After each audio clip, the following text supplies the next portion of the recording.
can see everyone. Uh, it's lovely to see you on Zoom Zendo. And some of you are far away, but somehow we're able to glimpse one another, right? Through this miraculous technology. I'm very grateful for this, to see your faces and know that we are all sharing this practice together. Some of you, may find it very difficult to ever visit the Village Zendo's place, physical space, or maybe it won't be possible for you to go on retreat this year. But still, you're able to practice wholeheartedly, body and mind, together with this Sangha, with all of the teachers and volunteers, with each other. So I really consider that a blessing. And the fact that we are on the internet and at the same time in our bodies, breathing in, breathing out, in our bodies, in whatever state those bodies may be in. And it is there, we mustn't forget, it is there that we practice the way. We may forget that, thinking only of the pleasure of quiet sitting or of the psychological relief. But we are also in our own bodies, breathing in, breathing out. It is in our bodies, in whatever state those bodies may be in, that we practice the way.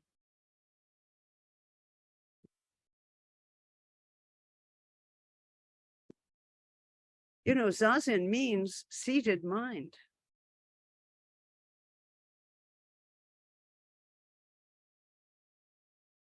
Thinking only of the psychological advantage of our zazen, we may not, or we may miss the wisdom of our bodies.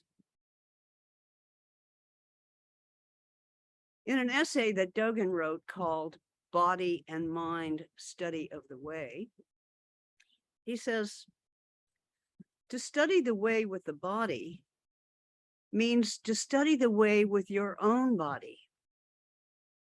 It is the study of the way using this lump of red flesh. The body comes forth from the study of the way.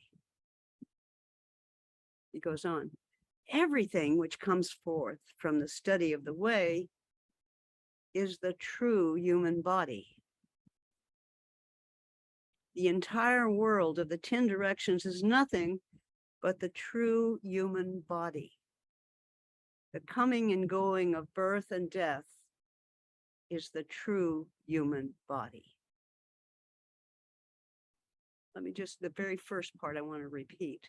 To study the way with the body means to study the way with your own body.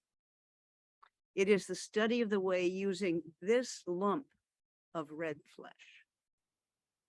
The body comes forth from the study of the way.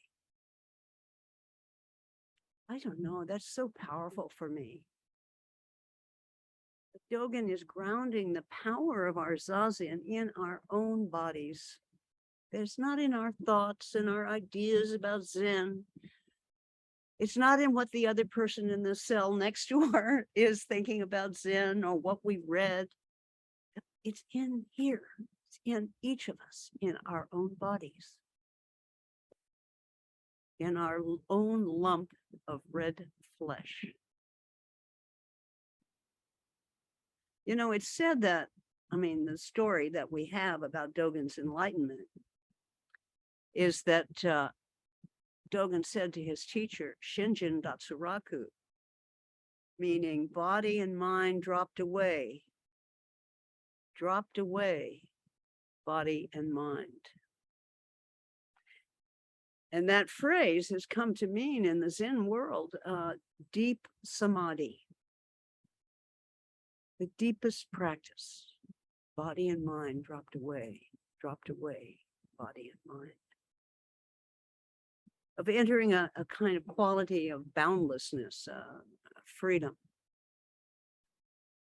Dropping our notions of this old body, in my case, this old cranky body, or this worried mind,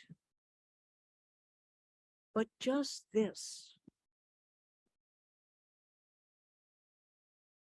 I turned the fan on because it's very warm in here where I live right now. I have the fan just coming about 3 feet away from me. This body, not this idea, not Dogen's body, not our idea of body, this body.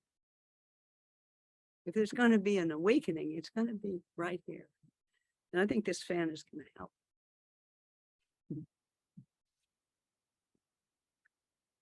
Sitting zazen in this way is not numbing out,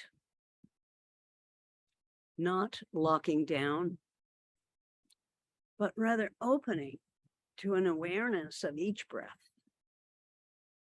each moment, continuous reactivating, continuous re-enlivening of our bodies and our minds. You're not two.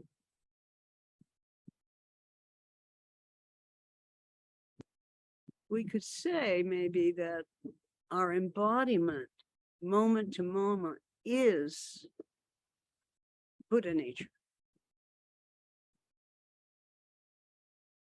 We may know it breathing in and breathing out. It's just a subtle awareness. Mind and heart working, which is at a different level from our day-to-day. This is samadhi. We talk about samadhi and we think, oh, it's over there. This is samadhi. You can't know samadhi because knowing samadhi is a separation. You can't be samadhi. That's when we forget our heaviness. We just become intimate right now. The breeze with the temperature, a little bit discomfort in our hip. Breathing in and breathing out is our practice. Becoming one with what arises in each instant. So this samadhi, the reason I'm talking about it is that I just read one of my favorite poems by W.H. Merton. And when I read this poem, it reminded me of samadhi and of our practice that we do every night. And you know, W.S. Merwin did study Zen in Hawaii. He never said, I'm a Zen poet or anything. He's a poet. But you can feel sometimes the experience of zazen in his words. And this poem is called To Myself. Even when I forget you, I go on looking for you. I believe I would know you. I keep remembering you, sometimes long ago, but then other times I'm sure you were here a moment before, and the air is still alive around where you were. And I think then I can recognize you who are always the same, who pretend to be time, but you are not time, and who speak in the words, but you are not what they say, you who are not lost when I do not find you. This poem is to himself. Title is To Myself. Even when I forget you, I go on looking for you. I believe I would know you. I keep remembering you, sometimes long ago, but then other times I'm sure you were here a moment before. And the air is still alive around where you were. And I think then I can recognize you who are always the same, but pretend to be time, but you're not time. And you speak in the words, but you're not what they say. You who are not lost when I do not find you. Marvelous, huh? So it seems to me that Merwin is like kind of unraveling this mystery of the self, of how we think of ourselves, how we even look for ourselves outside of our bodies. We look outside of the wondrous day we're in. We look outside of the inexplicable brilliance of this moment of time. We look outside of our moment of zazen, and we look away from the exact experience of this exact meeting of self and time. As he says, and the air is still alive around where you were.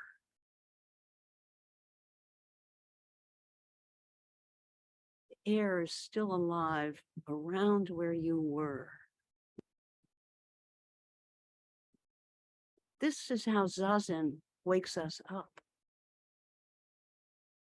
Helps us to recognize that the air is still alive around us.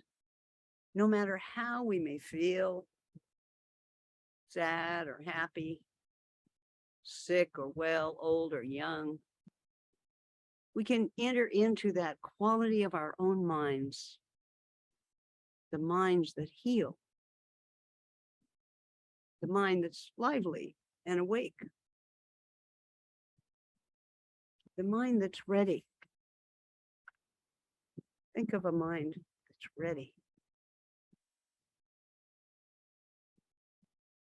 Ready for what? To find myself? Ready to find answers from the teachings rather than from my own experience? I think we would say that probably 5/6 of all of Zen study is about that question. Are we looking for what they say about Zen or our own experience of it, of our lives, of our practice? So we have all these koans, you know. I do enjoy working with people who want to look at these koans, but it can be so disturbing to us all, you know. Here's one that is not one in our particular area of study. It's from a Rinzai text called Entangling Vines, which you might look at sometime. It's a wonderful collection of koans, not of the ones that we're familiar with. So here it is. One day, the poet Shangu was visiting teacher Weitang. Weitang said, you know, the passage where Confucius says, my friends, do you think I'm hiding things from you? In fact, I am hiding nothing from you. That's the quote. And the question that Weitang says is it the same with the great matter of sin? How do you understand this? Shangu says, I don't understand. So the question that Weitang is asking is, when Confucius says, my friends, do you think I'm hiding something from you? In fact, I'm hiding nothing from you. And it's the same with Zen. I'm hiding nothing from you. There's no secret here. Do you understand? Shangu says, I don't understand.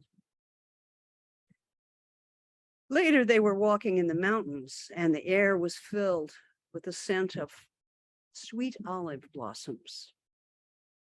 Teacher Wei Tang again asked, "Do you smell the fragrance of these blossoms?" Shang Yu said, "Yeah, I do."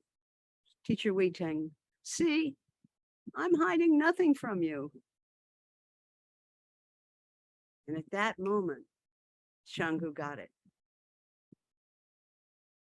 First, there were the words, "I'm hiding nothing from you." Oh, this is mysterious. This is crazy. I don't understand. But there, this aroma of olive blossoms. You smell that? Yes, I do. See, I'm not hiding anything from you. Huh? What did he see? If we were walking together, I might say, "Did you hear the sound of the A train?" Or maybe those pigeons cooing on the terrace. You look at me and say, "Is it really that simple?" Whose body but yours hears the A train or the pigeons? What was enlightened? Shanggu's body?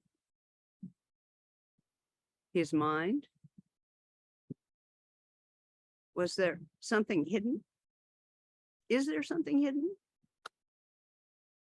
Does this talk make you think, what the heck is she talking about?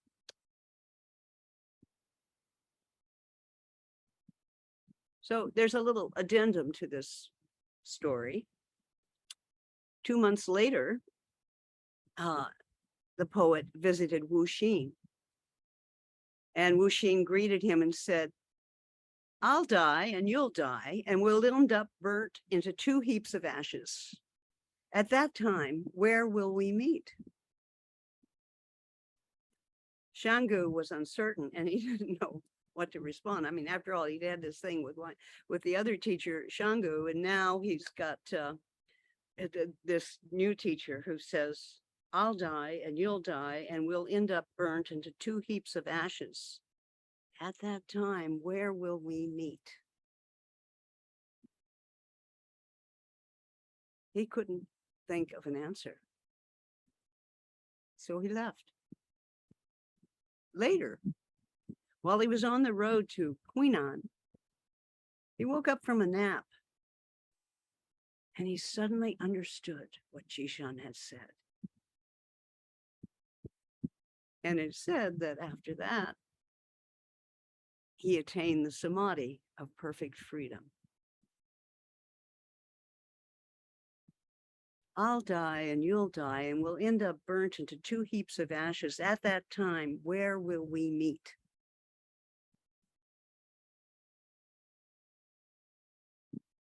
He didn't get it right away. He went hiking, took a nap, and woke up and, oh, what did he see? What did he see? He woke up from a nap. We can wake up anytime. And usually when we wake up, it's in the simplest and humblest moments. It's when we really are present to our bodies and our minds. The fundamental question of all of this, of all of what I'm saying today, is where will we meet? Where will we meet? You know, since we moved, I had to rearrange the altar where we keep the deceased Sangha members. I have photographs of many of our deceased Sangha members. So we created an altar in the Doksan room for them. And I look over these beloved ones over the last 40 years. And I ask, where will we meet? But here and now.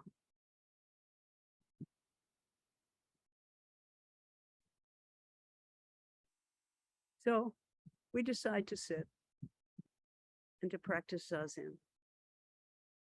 So to sit down as Dogen teaches. To study the way with the body means to study the way with your own body. It is the study of the way using this lump of red flesh. The body comes forth from the study of the way.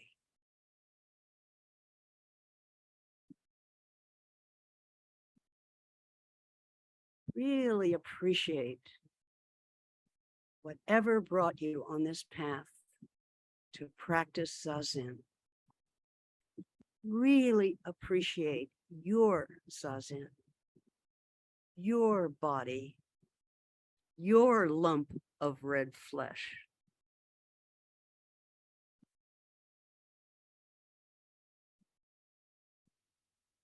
So I wrote a poem to end this encouragement for you. 800 years ago, a rascal poet taught us to sit still and allow our body minds to flow, to recognize ourself in every breath. And we just do it.